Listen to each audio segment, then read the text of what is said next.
चोपड़ा की फाइनल में धमाकेदार एंट्री। नीरज चोपड़ा ने पेरिस ओलंपिक्स की पुरुष जेवलिन थ्रो प्रतियोगिता की फाइनल में प्रवेश पा लिया है। नीरज को ग्रुप बी में रखा गया था, जहां उन्होंने अपने पहले ही प्रयास में 89.34 मीटर दूर भाला फेंक कर फाइनल के लिए क्वालिफाई कर लिया है। बता दें कि फाइनल में सीधे क्वालिफाई करने के लिए 84 मीटर का बिंदु तय किया गया था।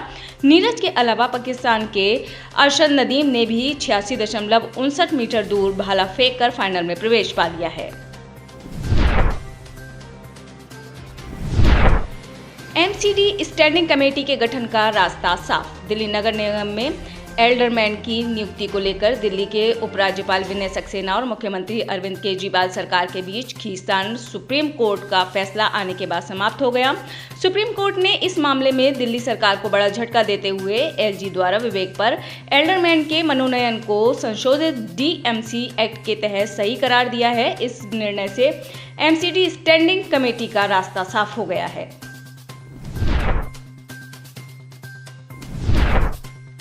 दिल्ली में एएसआई ने गोली मारकर की खुदकुशी। उत्तरी दिल्ली के सिविल लाइंस थाने में सरकारी बंदूक से सहायक उप निरीक्षक ने खुद को गोली मारकर आत्महत्या कर ली। मृतक जवान की पहचान विजय के रूप में हुई है। सहायक उप निरीक्षक विजय हिमाचल प्रदेश का रहने वाले थे। अधिकारियों ने बताया कि मृतक के पास से कोई सुसाइड नोट बरामद नहीं हुआ है। विजय 1994 में दिल्ली पुलिस बल का हिस्सा बने थे। घटना की जानकारी विजय के परिजनों को दे दी गई है। अधिकारी ने बताया कि अपराध और फोरेंसिक टीमों ने घटनास्थल का निरीक्षण किया। प्रथम दृष्टया मालूम होता है कि विजय को कुछ घरेलू समस्याएं थीं। नागपुर में सीमेंट फैक्ट्री में ब्लास्ट। महाराष्ट्र के नागपुर की सीमेंट फैक्ट्री में ब्लास्ट हो गया है। इस घटना में एक व्यक्ति की मौत हुई है, वहीं 9 लोग घायल हुए हैं। तड़के 3 बजे नागपुर जिले के मौदू तालुका के जुन्नपुर गांव में एक फैक्ट्री में विस्फोट हुआ। इस हादसे में एक मजदूर की मौत हो गई और 6 अन्य मजदूर घायल हो गए, जिन्हें इलाज के लिए नागपुर ले जाया गया है। मृतक का नाम नंदकिशोर करांडे बताया जा रहा है। धमाका इतना तेज था कि पूरी फैक्ट्री ध्वस्त हो गई है। पुलिस ने जानकारी दी कि फैक्ट्री के एक बॉयलर फटने से एक व्यक्ति की मौत हो गई है और 9 अन्य घायल हो गए हैं। फर्जी ड्रेनेज बिल घोटाले में ईडी की कार्रवाई। प्रवर्तन निदेशालय ने इंदौर नगर निगम में 125 करोड़ रुपए के फर्जी ड्रेनेज बिल घोटाले में कार्रवाई तेज कर दी है। इसी क्रम में ईडी की टीम ने सोमवार 5 अगस्त को कथित घोटाले में शामिल 16 लोगों के ठिकानों पर छापेमारी की। इस दौरान ईडी के अधिकारियों ने 22 स्थानों पर छापे मारे और 1 करोड़ रुपए नकद के साथ 2 करोड़ रुपए बैंक खातों में बरामद किए। यह इस साल की सबसे बड़ी छापेमारी की कार्रवाई बताई जा रही है, जिसमें 150 से अधिक ईडी अधिकारी और लगभग इतनी ही संख्या में पैरामिलिट्री फोर्स लगाई गई।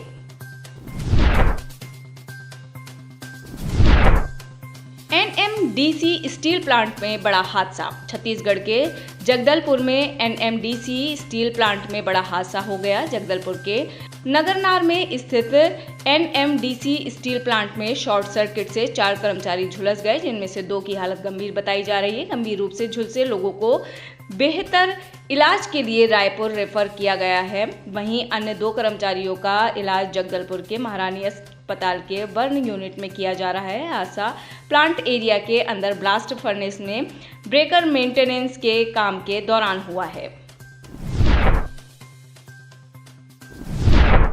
कंगना रनौत का सुक्खू सरकार पर बड़ा आरोप। मंडी से बीजेपी सांसद कंगना रनौत ने हिमाचल प्रदेश सरकार पर बड़ा हमला बोला है। कंगना रनौत का आरोप है कि हिमाचल के विस्थापितों के लिए केंद्र सरकार जो पैसे भेज रही है वो सुक्खू सरकार लोगों तक नहीं पहुंचा रही। मंडी सांसद ने इसको लेकर सवाल खड़े किए हैं। उन्होंने कहा, राज्य सरकार की हालत सभी को पता है। पिछली बार के विस्थापितों से वादा किया गया था कि केंद्र से जो फंड आया उससे 7-7 लाख सभी को दिए जाएंगे। क्या वो 7 लाख मिले?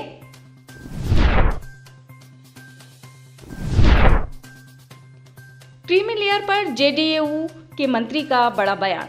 सुप्रीम कोर्ट के 7 जजों की बेंच ने अनुसूचित जाति, अनुसूचित जनजाति रिजर्वेशन को लेकर बड़ा फैसला सुनाते हुए कहा कि SC/ST में सब कैटेगरी को आरक्षण दिया जा सकता है। इस पर अब जेडीयू कोटे के मंत्री महेश्वर हजारी ने बड़ा बयान दिया है। उन्होंने कहा कि क्रीमी लेयर की शुरुआत पहले न्यायपालिका से होनी चाहिए।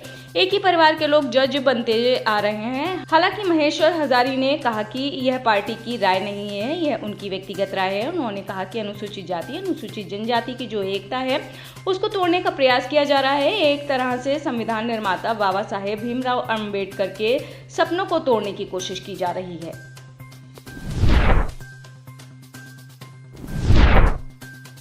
मुकेश भाकर के निलंबन पर भड़की कांग्रेस विधायक मुकेश भाकर को निलंबित किए जाने का मामला तूल पकड़ता जा रहा है। उनके निलंबन के खिलाफ कांग्रेस विधायकों ने विधानसभा में रात भर धरना दिया। वहीं इसको लेकर कांग्रेस बीजेपी की सत्तारूढ़ भजनलाल सरकार पर हमलावर है। मुकेश भाकर को निलंबित करने पर पूर्व उप मुख्यमंत्री और कांग्रेस के दिग्गज नेता सचिन पायलट ने बीजेपी सरकार पर निशाना साधा है। उन्होंने दावा किया है कि सत्ता पक्ष विपक्ष के नेताओं से डरकर उन पर कार्रवाई कर रहा है। इंस्टाग्राम पर अश्लीलता से परेशान रामगोपाल। संसद में चर्चा के दौरान समाजवादी पार्टी के सांसद रामगोपाल यादव ने स्मार्टफोन और इंस्टाग्राम को लेकर बड़ी बात कह दी है। इस दौरान उन्होंने युवा पीढ़ी के भविष्य को लेकर भी बात कही है। उन्होंने कहा कि आज के दौरान बहुत सारी घटनाएं सामने आ रही हैं, जिसमें देखा जा सकता है कि बेटे ने बाप को मार दिया और पति ने पत्नी का मर्डर कर दिया। कहीं ना कहीं स्मार्टफोन और इंस्टाग्राम इसका जिम्मेदार है, क्योंकि आज के बच्चे घर वालों से कम फोन में ज्यादा डूबे रहते हैं। शेख हसीना की मुश्किलें बढ़ी। बांग्लादेश की पूर्व मुख्यमंत्री शेख हसीना की मुश्किलें कम होने का नाम नहीं ले रही हैं। पहले उन्होंने अपने देश छोड़ने पर मजबूर होना पड़ा, तो अब शेख हसीना कम से कम अगले 2 दिनों तक लंदन नहीं जा सकेंगी। दरअसल बांग्लादेश में जारी संकट के बीच सोमवार 5 अगस्त को शेख हसीना ने भारत में शरण ली थी। भारत में राजनीतिक शरण के बाद बांग्लादेश की पूर्व प्रधानमंत्री शेख हसीना को लंदन जाना था। हालांकि अब उनकी लंदन जाने की योजना में रुकावट की खबर है। इससे जाहिर तौर पर उनके लिए बड़ी मुसीबत खड़ी हो गई है। ब्रिटेन को लेकर भारतीय उच्चायोग की ट्रैवल एडवाइजरी। लंदन में भारतीय उच्चायोग ने मंगलवार 6 अगस्त को भारतीयों के लिए ट्रैवल एडवाइजरी जारी की है। ब्रिटेन में जारी हिंसा और अशांति को देखते हुए लंदन के भारतीय उच्चायोग ने यह ट्रैवल एडवाइजरी जारी की। एडवाइजरी में भारतीय मूल को लोगों की सावधानी बरतने को कहा गया है। भारतीय उच्चायोग के मुताबिक भारत से आने वाले पर्यटकों को सलाह दी जाती है कि वे यूके में यात्रा करते समय सतर्क रहें और सावधानी बरतें। स्थानीय समाचारों और स्थानीय सुरक्षा एजेंसियों की जारी की गई सलाह का पालन करना और उन क्षेत्रों से बचना उचित है जहां विरोध प्रदर्शन चल रहे हैं।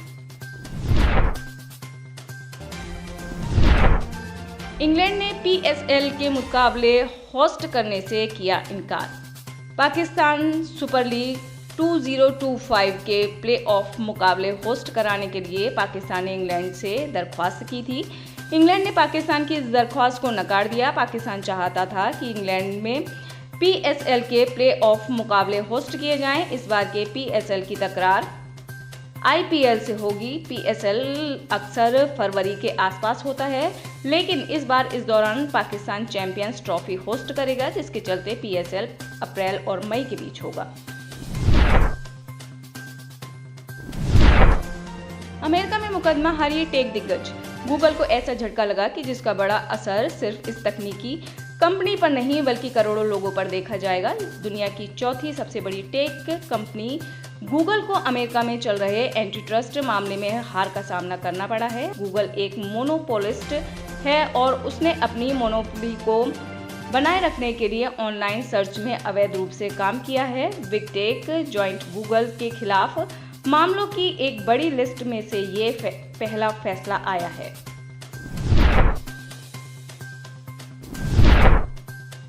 बांग्लादेश की विपक्षी नेता खालिदा जिया जेल से रिहा। बांग्लादेश की पूर्व प्रधानमंत्री खालिदा जिया को रिहा कर दिया गया है। खालिदा जिया शेख हसीना की कट्टर प्रतिद्वंदी हैं। साल 2007 में बांग्लादेश में हो रहे चुनाव के दौरान फैली हिंसा के दौरान बनी कार्यकारी सरकार ने खालिदा जिया और उनके 2 बेटों पर भ्रष्टाचार का मुकदमा दर्ज कराया था। इसी मामले में साल 2018 में उनको सजा सुनाई गई थी। शेख हसीना के बांग्लादेश छोड़ने के बाद ही राष्ट्रपति ने खालिदा जिया की रिहाई का आदेश दिया था। खालिदा जिया बांग्लादेश नेशनलिस्ट पार्टी की प्रमुख हैं।